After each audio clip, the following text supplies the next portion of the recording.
I've modified one of the existing instruments here and I really like it and I want to save it.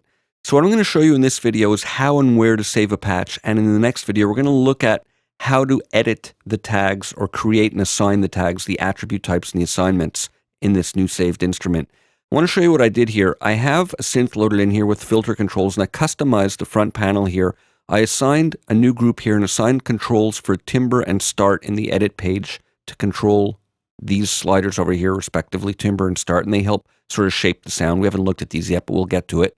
And I have those assigned and the filter cutoff over here, and I assign a combination knob over here where this controls all three of these together, the timbre, the start, and the cutoff.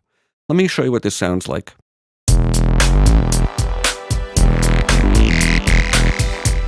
So I can control the filter cutoff nicely and or the timbre start times separately.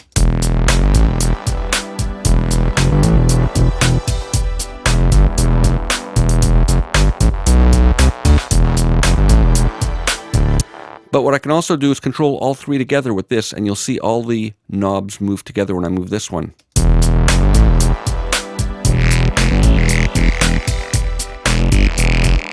And what I did was I right-clicked on that, and I went assign this control to the next touched audio control, and I just did it 3 times and assigned it to each one. And what I'm going to do now is MIDI learn my mod wheel so I can control this in performance while I'm playing my part with a mod wheel. So I'm going to right-click there, and I'm going to go MIDI CC learn, and now I'm just going to move my mod wheel, and it's going to control all of those now. So let's move the mod wheel, and you see that it controls all 3 of these parameters, so that allows me to control it in real time.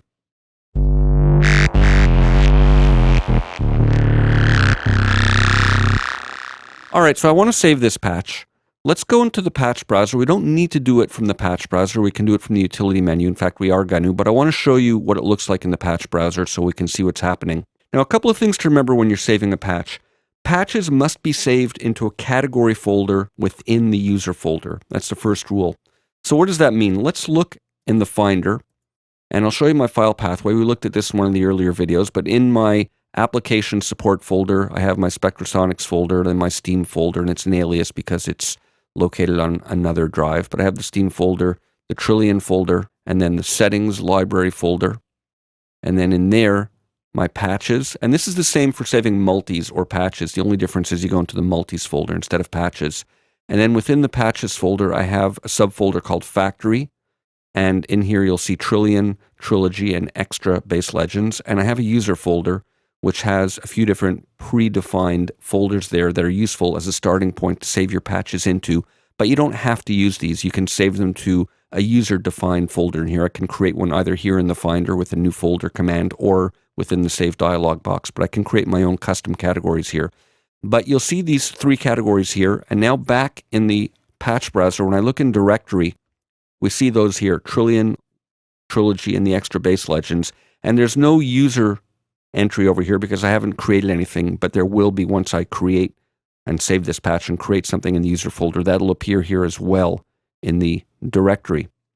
So in this category button, we have these different categories, and this is a synth bass sound magnetic field. And what I'm going to do is I'm going to go save patch. So now we're presented with the file dialog box, and by default, it prompts me to the right location. So let's look at what I just showed you in the Finder. We're in Application Support, Spectrasonics, Steam, Trillion, Settings Library, Patches, User, and there we see our 3 folders that are by default created by the Trillion installation. I'm going to save it into the synth bass folder, but I could easily create a new folder here for my own custom patches, and this is a nice way, along with the project function, which we looked at a few videos ago, to customize how you want to organize your patch. You can create a new folder here for a project or for an artist or for an album or for a film cue or for an engineer if there's multiple people using your DAW. So different ways of customizing and organizing these. But right now I'm going to save it in the synth bass folder, and I'll call it EK magnetic field just because I modified it a little bit. Now when I hit the save dialog box, I'm going to get prompted with the edit tags menu where we assign the attribute types and assignments. I'm going to pick up and continue in the next video and look at this edit tags window in a lot more detail, but let's just summarize what we've looked at already. So patches need to be saved in a category folder within the user folder, and you can use either the existing category folders that are there, or you can create your own new ones.